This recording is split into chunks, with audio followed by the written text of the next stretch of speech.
The Wholeness Network.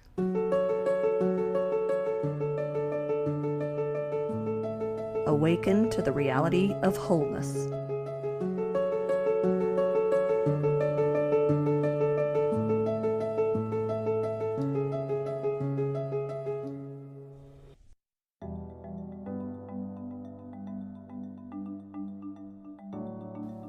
Nacho Arimany was chiefly known as one of Spain's most sought-after flamenco percussionists before moving to New York in 2009. At the age of 6, Nacho was classically trained as a pianist, and later on he performed as vocal soloist for the Spanish National Orchestra. Arimany's unique style and diverse capabilities ultimately steered him into the broader scopes of world music and jazz. While his style of music is close to jazz and flamenco, it is an experience of world and natural sounds with influences of Oriental melodies and Indian and West African percussion. Nacho's musical innovations have discovered another avenue where they are being applied to sound therapy and transformational processes. In this field, his contribution is remarkable as he has entirely composed, performed, and produced the music of In Time, a 9-CD rhythm-based music listening therapeutic method created to improve brain function. Nacho has performed as vocal and percussion soloist at prestigious large venues and events around the world, including New York City Center Theater, Lincoln Center, Carnegie Hall with the Macedonian Philharmonic Orchestra, and as guest artist at the 2017 Latin Grammys Award.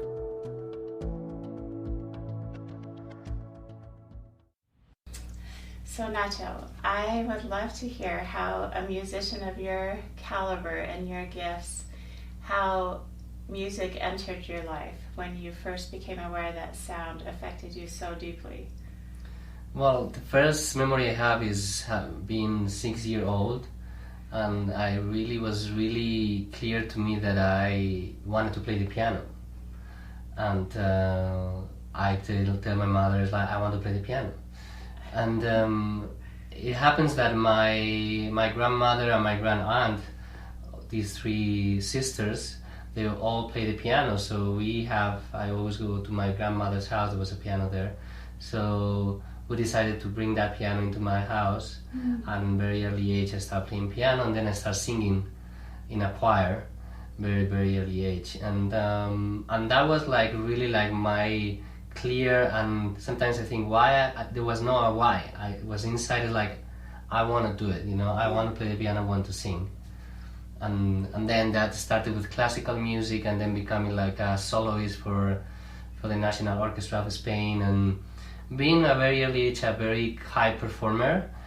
And then at that very early age realizing that something was missing about music, and even I now recognize that being immersed and surrounded by orchestras at that early age really helped my ear to develop so much. Being immersed, people talk about sound bath now, but for me it's like being on these orchestras all the time, surrounded by sound, even when the orchestras were tuning, for me was like mesmerizing. But then the performance, and then having to demonstrate your value all the time and in front of a lot of people, and I knew that there was something really missing on that, and later on when I started traveling around the world and discovering more music from traditions, and percussion basically, I discovered that what was missing was the part of the community. The part of the music belongs to the people and is a part of the community to celebrate, and it's not for entertainment. Music is not for entertainment, it's a tool for the community to go over the challenges of daily life.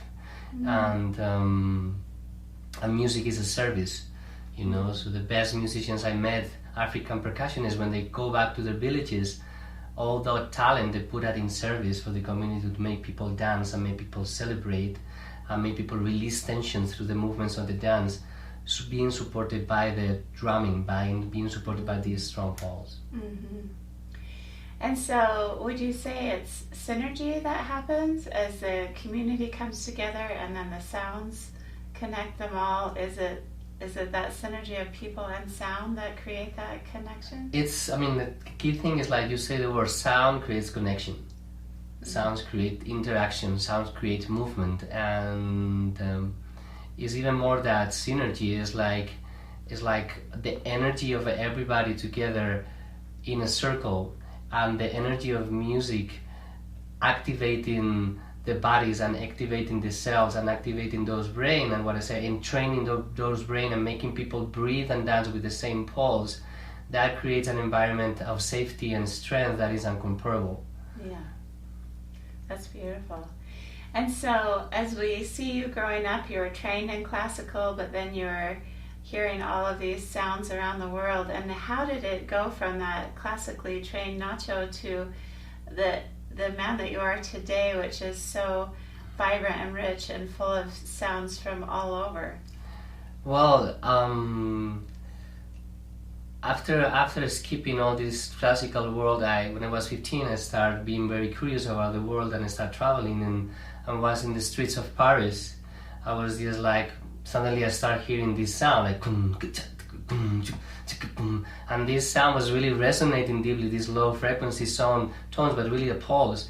And I remember telling my friends, I don't know why, but I have to follow this sound, you know. It was not a mind, it was my heart, I guess, right? Of course, the pulse of the heart, and training with another pulse.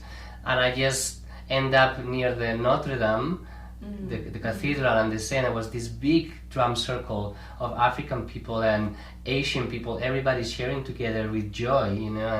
And I really clearly remember that feeling. Is like it's not that I want to play the drum, it's like I want to belong to that space. I want to belong to that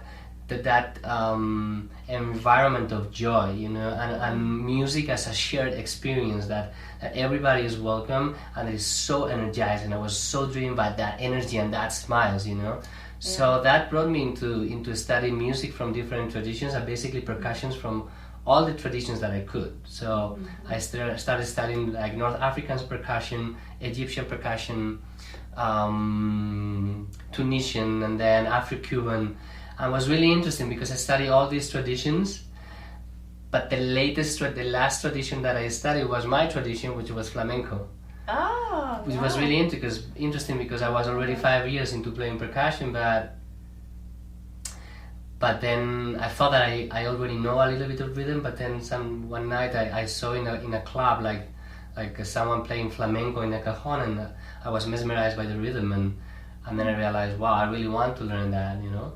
Yeah. So that changed completely my life, because then all that I knew studying from rhythms and traditions. And then one thing that I want to point out, because was really remarkable in my process how I learned percussion, is I was studying philosophy and education at the moment that I really wanted to start also studying percussion. And the first teacher that I have, the group of students, there was a woman that was a really great drummer.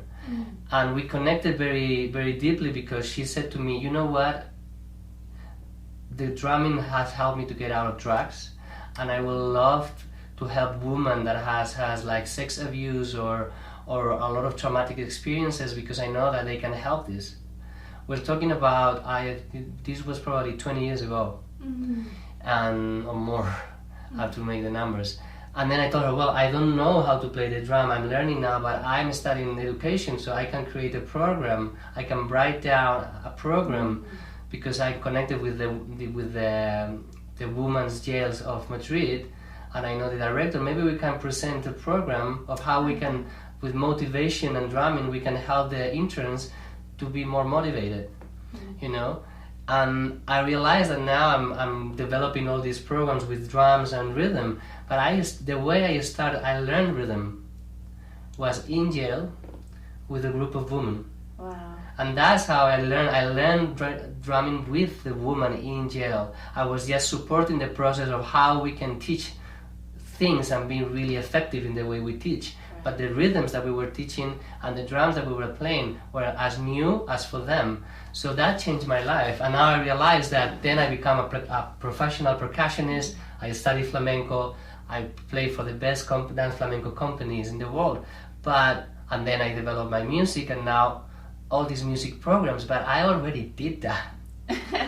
So sometimes I realize, wow, now in these drum circles and all that, we know how beneficial rhythm is in my intuition, and everybody knows from different traditions how helpful rhythm is always for the brain and for your soul, and how if we play together again in a circle and we feel safe with the power of sound, and we entrain our brains and we bring our brains that sense of safety through pulse, through the shared pulse, we bring back the joy, we bring back the hope, and I'm just mesmerized. That's why I honor so much women. A lot of my work is with women right now, working with the voices of the women, awaken the woman voices, and how I work about how we awake the voice is we awake the voice by creating a really internal strong pulse, which is what I did and how I learned when I was in prison with them. That's so amazing.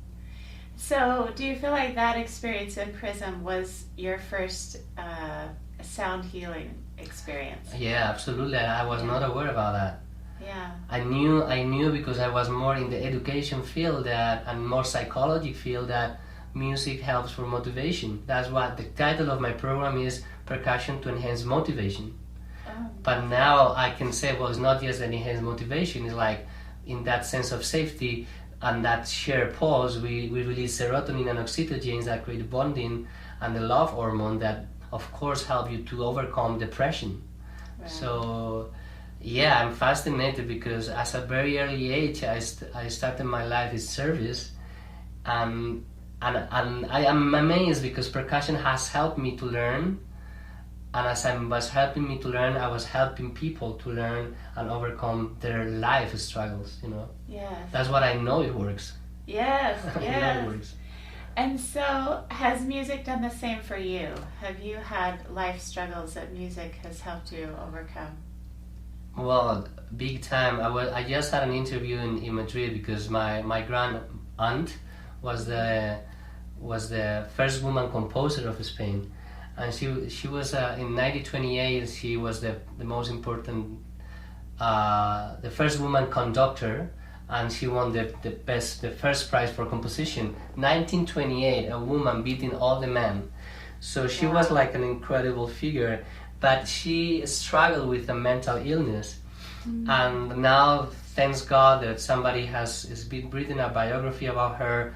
Her pieces are now being played with orchestras, and they're following me because I'm the only one in the family that are following the path of music. And they asked me the same question, is like, how music has helped me, and I answered like I would not be able to be alive without music. Wow, that's amazing.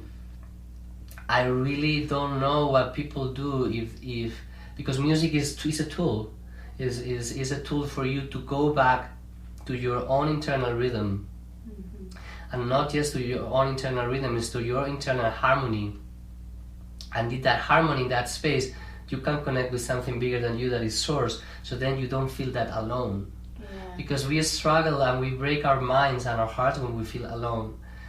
And the amazing thing when you play an instrument is that you feel connected with something that is bigger than you, and you don't feel alone. So music has changed my life and is continuously changing my life, but it has saved my life.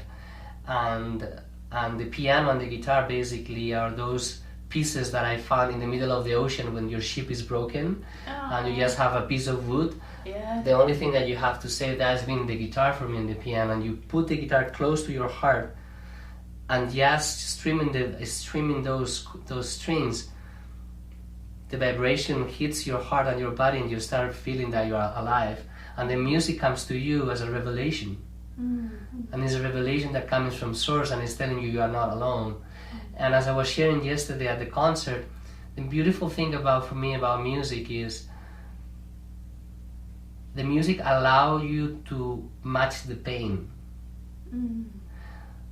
Pain has a frequency, and sometimes we want to run away from that pain and just mask it and put things on top.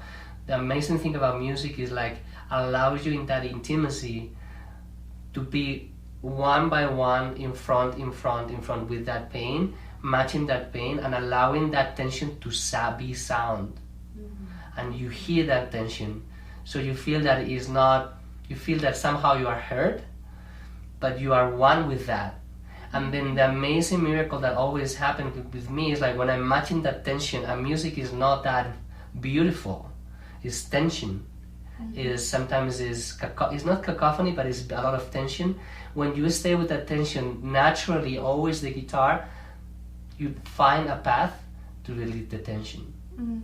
And that's how it is a beautiful analogy for life, because if you don't run away from the tension, you match the tension and you try to harmonize the tension, then you will find a place and a path for the release.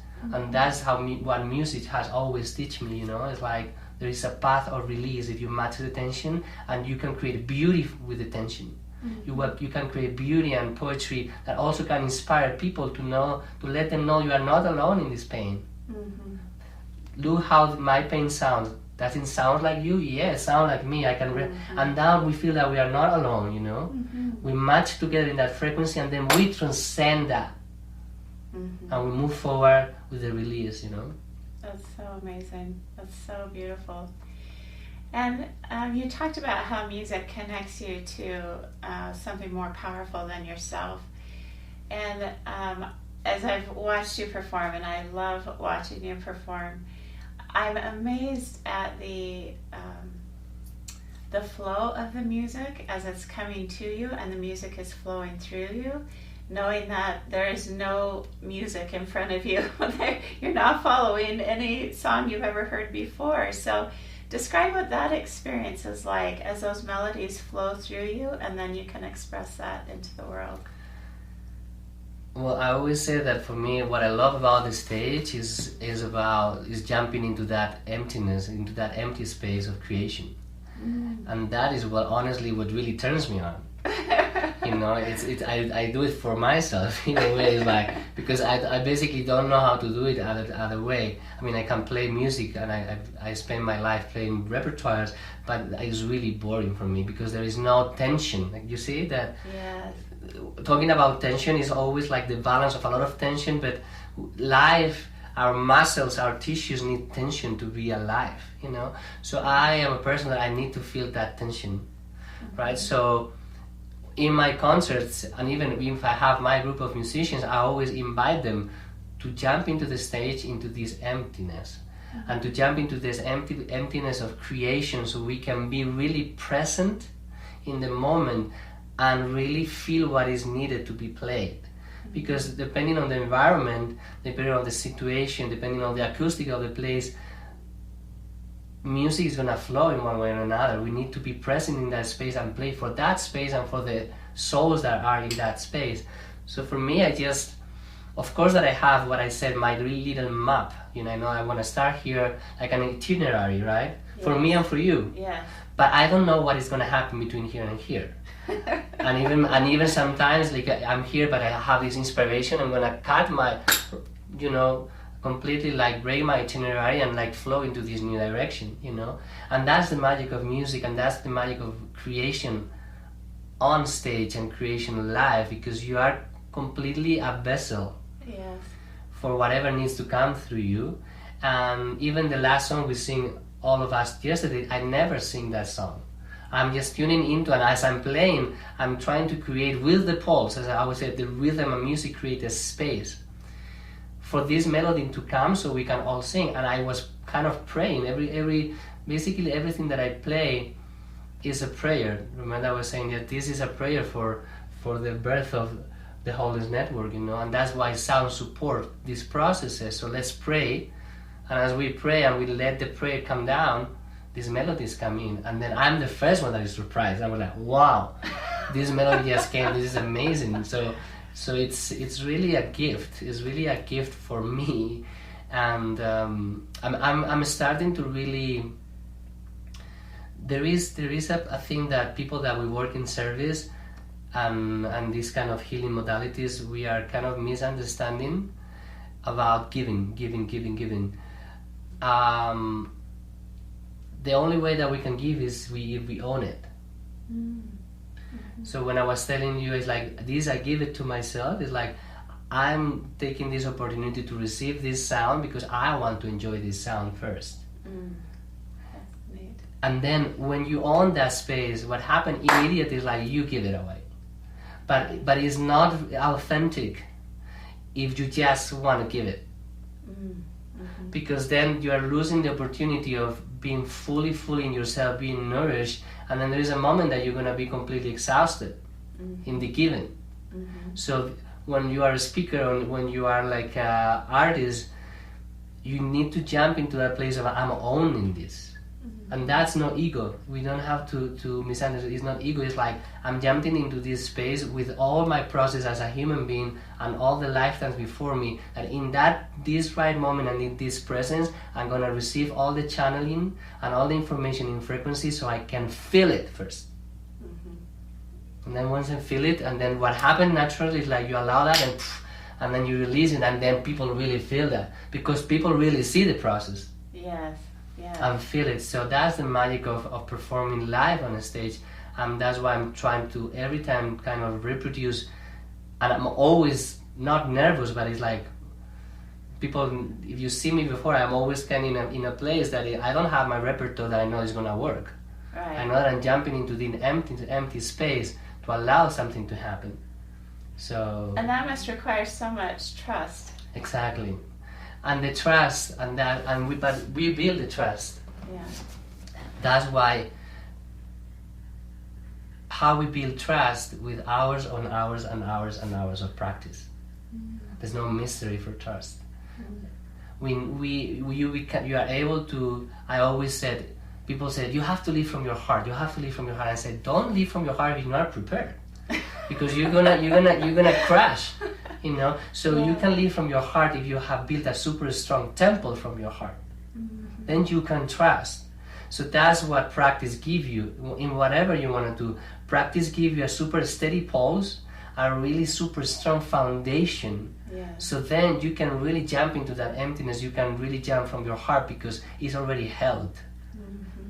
So we need to be responsible in that regard. Like, okay, we need to trust, but trust, we build trust. Yes. And it's a foundation, and that's the practice that you have chosen. I've been practicing percussion now non-stopping for more than 24 years. So of course now I jump onto the stage and feel I can trust, you know. Yes. And with the voice, and also because I'm singing from a place that is not for performance. So then all that conditions allow me to trust that it's not even about me, you know, it's through me. So as long as like I prepare myself and my container, my vessel is being prepared, then I trust, and whatever happens, I will overcome that. Yes, that's amazing.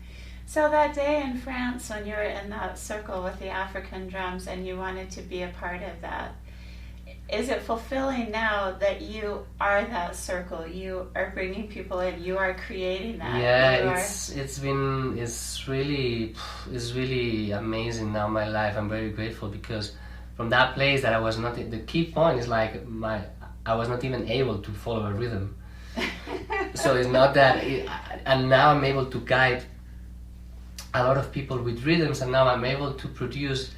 And one thing that I produced this after Africa and then flamenco and then moving to New York and being in Mexico with shamans, I really started devoting my life to sound, not as a performer, but more like a sound as a modality for transformation. And I started in Mexico like more with intuition and with shamans. That's how we work, right? But I moved to New York and I really feel that I really needed to know more deeply why sound works. And I was very, very, very lucky to find a program at the New York Open Center, a 9-month program that with these amazing teachers and pioneers of sound healing, really the people that has bringing the past 30 years the modality of sound as a transformation.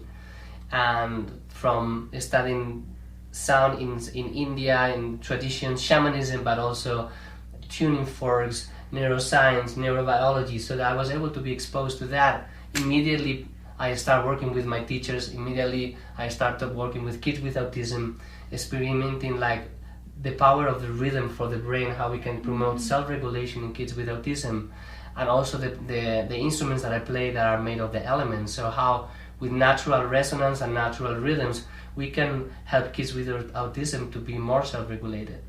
That brought me into this company called Advanced Brain Technologies that are in the forefront of sound therapy music. always using classical music, but they were looking for a rhythmic program, because now in neuroscience we're discovering that everything that happens in the brain is about patterns and rhythms. So they knew that. It's like, so they were searching for 5 years someone that can compose like a full program of 9 albums, and they found me. So here's where, from that drumming circle in Africa, finally I composed these 5 hours and a half of music that now are in 35 countries, working with kids with autism and Alzheimer's and brain damage. And I always said, we know the power of a drum circle, right? How that moved me, how that moved us, right? Yeah. And my commitment to this program was, I have to record a lot of music on my own, and I play all the instruments. But you know, as a producer, you can create loops. You can create like loops, and then. But my commitment is like, I don't want to create any single loop, because I want every boy or everybody that's gonna listen to this program to be able to hear the drums live, if you are inside of a drum circle. So it was super hard work, because imagine some of the tracks like have 25 instruments, and every track was 9 minutes. If you multiply 9 minutes with 25 instruments, just supposing that I'm recording well, that's a lot of hours tracking music. Yes. But my idea is like, I want to have people listening to this music, to these drums, as if they are in a live drum circle. So those brains are not just having the stimulus for the brain of that we know that entrainment works. Those brains are having the support of a community inside their brains, bringing that strong pulse, allowing them to go through that process of transformation in their brains. So it's been a full circle right now. That's amazing. And then that led you into your own method of healing, right? Yeah, so being in New York, and a lot of people start coming to me and say, I want to sing like you sing. And it's like, well, that's an interesting question, because as I told you, I stopped singing when I was 13 years old. I started playing percussion, and then was in Mexico 2005, where the shaman eventually told me to sing, and I never was, and I was like, what? Yes, it's just sing whatever comes to you, sing, and I was like, and then that was the moment that I completely shifted the way I was singing. It's like, okay, I'm gonna just sing whatever comes through me, and then the singing becomes my devotion. And I was devoting just to pure sound, and pure through my voice, and I came back to Spain or New York. I was just every day singing, and with kids with autism, that's how my voice really completely stretched again and become a lot of what it is right now. Is when I started using my voice in service. And every day singing to create an environment of safety for someone. So the drums creating that pulse, and my voice just toning to create a frequency of safety and love, so these kids can really behave and be self-regulated. So then people come to me after the concerts that I do, is like, I want to sing like you sing. It's like, well, I'm not singing to you. So I'm singing basically from devotion. So, and the only way I know how I do this, because I'm doing with my intuition, is like being an empty vessel. And I know that I've been working out my own process through the past 7 years that I'm in New York. So the only way I can guide you is like, if we work together, we empty the vessel of anything that is polluted. So here I am guiding people in 1 year, that just have one student that she was amazing because she trusted, and I tell her, you're not gonna sing in 9 months. If you trust me, but I'm gonna guide you into a process that after 9 months, you're gonna connect with your own voice. It's not me. And she trusts me. I was living upstate every single week. She took a train, because I was composing upstate, and go and see me upstate with the therapy sessions. And after 9 months, I said, now you can sing, open your mouth. She started singing, and she started bawling and crying like, wow. And I was playing percussion to support her voice. Yes. And then she said, wow, this is incredible.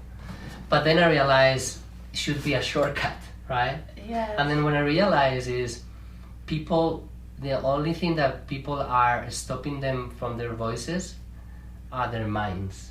Oh, wow. that's the only thing that is in the way of you and your voice is your mind, which is judgment, basically. Yes. So then I realized I need to create something that bring people out of their minds, and then I said, okay, so what I know that make people get out of their mind, and it's rhythm.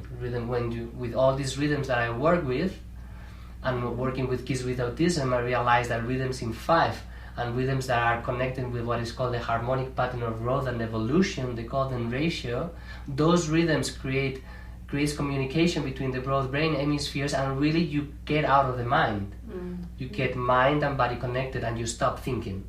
So then I realized, why if I create a method with movement, because for the brain we can entrain the brain with sound and rhythm, but also with rhythm through the vestibular system. And then I realized, wow, if I am able to entrain the brain with movement, and this movement have these patterns basically in 5, with mirrors, the golden ratio, and the Fibonacci sequence, I know that I'm going to have these people aligning mind and body and ready to go and release their voice without judgment. So then it was really interesting because I developed this basically one session per session, allowing and trusting the information that was coming through me. I create this sequence of movements that all based in patterns in 5 and breathing in 5 that allows you to become like a pyramid and a cathedral, which these buildings are basically the best acoustic buildings that we have, that when we are inside of that building, your voice sounds majestic, right? And basically what happens in those spaces, basically the pyramids in Egypt, were designed as chambers, as sound chambers for transformation. So then I realized, why if our body becomes a pyramid and we activate the energy within the pyramid with your voice? So then inside a pyramid, you have your body, and then when sound is activated, there is transformation in the body and in the consciousness that is inside of that pyramid. Why you become the pyramid, you feel super safe and strong as a pyramid, you finally have a space for your voice to happen and be. Yes. And then your voice, as it's activated, literally your voice lifts you up. So then I create this method that now is working, because basically you create the pyramid, you feel that strong, you basically open the space for the voice. Because what happens with the voice, because of the judgment and the mind, is you close the space. So there's no internal space. So the only thing that we need to create is we need to create the space again for the voice. And then the voice has a space to be, because we never lost the voice. What we lost is the space for the voice, because we have fear, because somebody told us you can't sing, because somebody told you you have a very bad voice, or because you have judgment on what they're gonna think if I sing. Yes. But if I get you out of the mind and training your brain into a movement that you feel super strong and safe, and then no judgment is on the way, then you are able to free your voice, and as you free your voice, you change your all electromagnetic field and you awake natural resonance in your cells. So it's the most powerful sound healing tool that I believe it exists. And it's a key that I can give you the key. If you use it, you will unlock your voice and will you transform your life. And now this is my right now developing the app and this video series. This is the tool that for me is the most important, as I said, sound healing thing that is going to be available, because it's not about a healing sound coming from someone or for a super expensive singing bowl or from a gong. Your voice is the most and unique healing sound that you can use to transform your life. Oh, that's incredible. And so that will be available later this year. Yeah, right? Yeah, so that's fantastic. And it's like this, you're gonna become an architect of your brain. You're gonna entrain your brain into this harmonic pattern of growth and evolution, which is gonna allow your brain to perform at the peak performance. But then you're gonna become energetically and physically that strong pyramid. Yes. And then you're gonna able to release and free your voice, so you can really express in your daily life who you truly are. It's not just for singers, it's just because we all need to find our voices to express what we want and to create exactly the life that we want to create. But again, for that, the voice is already sounding. What we need to create is the temple for the voice. Yes, that's so beautiful. And don't you feel that so many people have been diminished in their voice, through fear or life experience, that they shut that down? It's a high percentage of people, wouldn't you say? I mean, it is most of us that in a way, because I think basically judgment and fear, you closed. And then what happened when you close is like, of course you still have a voice, but that voice is the voice of an identity that you are using to survive. Yes. And that is not serving you at all to achieve your goals and basically to achieve the goals of your soul. Because the thing about a true voice and a raw voice is that the expression of your soul. There's not a single soul that is equal. There's not a single voice that is equal. Everyone is so singular, but because of fear or trauma, we say, oh no, I want to sing like that, or I want my life to be like that one, or I want this. I know that if I do this, I'm gonna be more safe. Yes. And then you align even your frequencies. You're not conscious about that, or you start talking about that like that in that tones, or basically you are not using, which is the usual case. Your voice is lacking frequencies. Yes. So basically, when I talk with people, I immediately kind of very fast I can have a diagnosis of what is his emotional situation, because I can hear the frequencies that are lacking in that voice.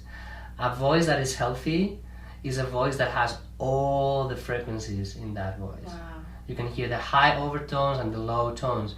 So when we start creating identities, we start assimilating, and we are assimilating frequencies from other people, or frequencies that we know that make us feel safe. Yes. Instead of what is your own foundation in your own voice. Yes. And you have all that spectrum of the frequencies in your voice, and that's how you, every time that you talk, or even your presence, you are sounding in silence, and your presence is a frequency that is vibrating, that is just already creating an impact. But that is not going to happen if you are trying to model, or you're trying to imitate because you need to survive, or you have that identity that has helped you to survive, Yes. Yes, it may have served them for a time to get through a period of their life, but to really connect into their voice helps them fulfill who they are, their true expression. Like you are saying, and I think that now we are in a beautiful moment that everybody is trying to awake. Yes. And basically to awake is to awake your voice. I don't think that everybody's talking about the awakening of consciousness. Like, I think we are already conscious. We are born conscious. We just lock it. We just close the space.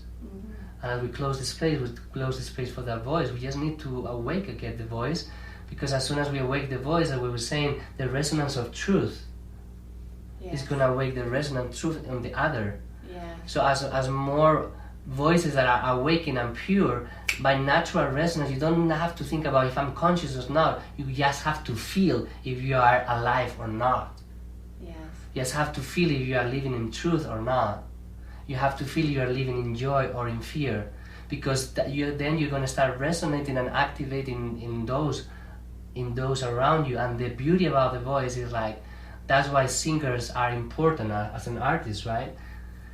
We were talking about yesterday at the panel, because when somebody is singing a song that is talking about pain, but is so authentic, and people start bawling out, it's because they are awakening that truth within them, and that truth is being so suppressed. Yes. But we have that string because of sympathetic resonance, that frequency that is so ready to be awakened.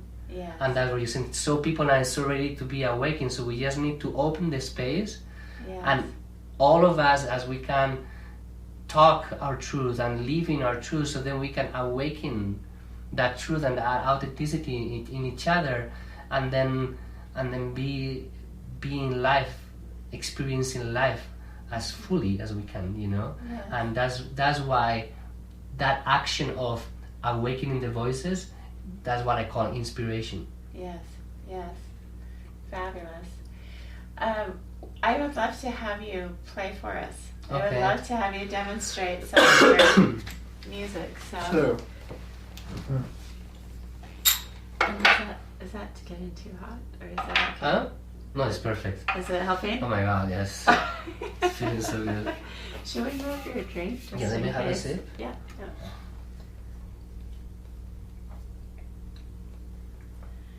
And the other thing I love to hear you talk about is intention with the sound.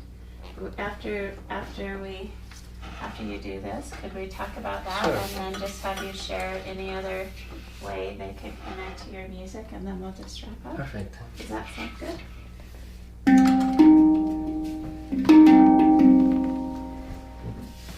So, Tell us about this instrument. so this instrument is called handpan or hand, and it's really interesting because it's the newest percussion instrument that has been created, and it comes from Switzerland, and it's a beautiful mixture of a percussion instrument and a melodic instrument. And this instrument now has been super popular around, also now in these meditations and sound healing. And I always ask myself why things work, right? Like what are the principles that are behind something that is very successful or has an impact, right? Yes. And then I realized, well, the handpan is made of metal. It's a very, very, and that's the amazingness about this sound is like this blending of different metals that creates this incredible resonance, right? But the key thing about this instrument, why a lot of people are drawn into this instrument is, and how calming it is because this is pure metal. In Chinese medicine, the mind is the metal. So this instrument is really connecting to our minds, and as a percussion instrument, this instrument really always works in patterns. So as I was sharing that all of my work in my life is discovering how we can create patterns that we can entrain and get our brain synchronized with those patterns, because that's how our brain works, in patterns. So we bring balance to the brain if we bring patterns that are in order. So the amazing thing about this instrument is like we have the resonance of the metal that connects with the brain, and also the patterns that connect with the brain. So then that helps to really connect you and bring you into this state of basically meditation and focus and relaxation. So yeah, I'm gonna play a little bit so we can all see how it works, okay? So I'm gonna play a little bit what I call rubato, which is no rhythm, so we can see just feel the resonance, and then we're gonna play the rhythm, which then we can feel more the entrainment, and in that way we can really experience the true basic principles of sound, which is resonance, vibration, the power of the vibration of the metal, how that feels in the body, and then the power of entrainment, how with rhythms our brain always get in sync with these external rhythms.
That was amazing. That was amazing. Oh, thank you so much. This feels like your best friend. This is one of my best friends here, right? Yeah. Oh, that is so incredible and so inspiring, so uplifting. And I could feel different tones clearing different parts of me. You know? Right? Yeah. It's so beautiful. That's why the instrument is the resonance really hits the body, right? The body really engaged with that sound, and the mind at the same time. But then also the patterns then keeps you into that, what I always say, that safety. So basically, I'm doing like surgery, you know. I'm doing like sonic surgery to you, because the rhythm gives you this safety, and then with the melodies, I'm going into those places, right? Ding, ding, ding, ding, ding, ding.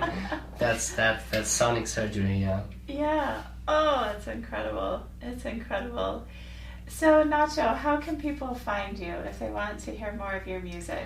Well, that's interesting, because during my first album was the jazz album that was recorded in 2006, and that is already in iTunes. Okay. But this is very different than what I'm doing right now. It's more like a flamenco jazz world album. Amazing. Was recorded live in a studio in New York with one of the best jazz musicians now that we have. Lionel Lueke on guitar, was playing with Herbie Hancock at that moment, and the best flamenco players of Spain. It's a very dear album of me. I love that album, and that is now on Amazon, iTunes. But now this kind of music that I'm developing, we have the In-Time program that I composed for Advanced Brain Technologies that is not available for the general public because it's sound therapy music, but you can have it through the Advanced Brain Technologies website, advancedbrain.com. Okay. But I spent like 3 years producing that, so I have a big gap now in my recordings. But now finally I'm sending out new recordings. I just released 3 EPs on Spotify under my name. Great. It's an album of 3 songs called Divina. It's on Spotify, Divina. And then on SoundCloud, Nacho Arimany, I have an album recorded in Japan. It's called Bridge to the Infinite. Hopefully in the next 2 months I'm gonna bring that Bridge to the Infinite album also on Spotify, so everybody can be able to see that. But also this year I'm really excited because I'm finishing the mixing of a new album that I created with a piano player. I'm really proud of that album because we recorded everything live, everything is channeled. Oh my goodness. And it's like how he plays piano, how I'm singing, and the poetry that is coming down, the information that is coming out, the language that I'm singing on. Seems that are songs, but everything was created at that moment. And I'm very proud of that album. It's with Pablo Arellano, and we are mixing these days. We're finishing the mixing, so hopefully in the next 3 months the album will be out. Will be also on Spotify. Will be also in Spotify and iTunes and Amazon, all these platforms. Great. Oh, I can't wait. This has been so fantastic. And I want to end with one thing, because I've heard you talk about this, and I think it's so powerful for musicians to understand. But tell us about intention in music. Well, that is interesting, because when I started devoting my life to sound and sound and transformation, I knew, working with the shamans, is like that intention was everything. And I remember doing that training 9 months with all these teachers. I always, after that, we spent a weekend with each of them, and I always asked each of them the same question. They gave us all this information, right? All this information. This principle, I always ask them, why do you think about intention? And all of them are masters, and each of them, they told me intention is everything. And then what I realized, and I start to understand about sound basically and music, is sound is a container. Sound is just a vehicle, and you put information into that container, into that sound. And the amazing thing about sound, that is a wave that is carrying that information.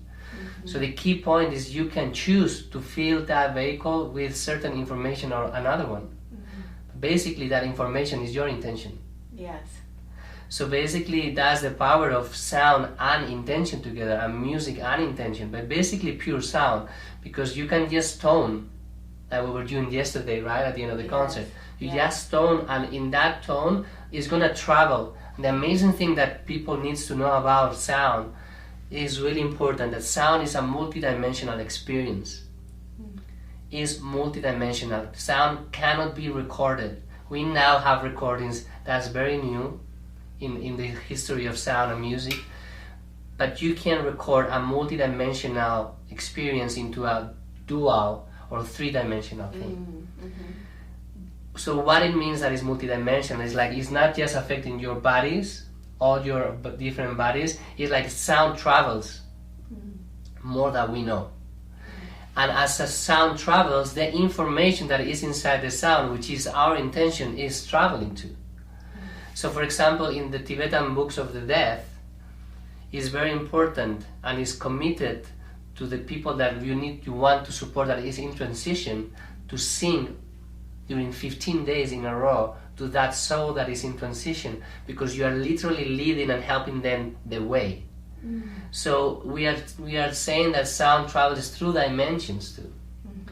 So that's why when we use music and sound and we bring an intention into that, basically that wave and that sound is going to carry that intention, and what that wave physical is going to impact that body or that consciousness, that intention is going to spread out into that body and is going to spread out into the consciousness of that person.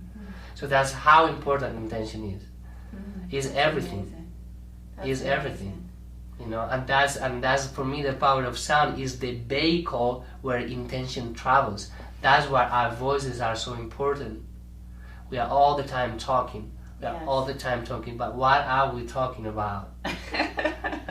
Sometimes we don't need to say that much. We just need to create a pure tone, which comes from your inner evolution of what is your growth right now. That is the tone. You can't fake a tone, you know. And then you bring that information that you want to deliver, not that much, and then you just bring that out, and that is what is gonna create the impact. Oh, that's incredible. Nacho, thank you so much for sharing your gifts and your knowledge. And thank you for finding your voice and your true expression, because it's inspiring so many of us. Thank you. It's my pleasure.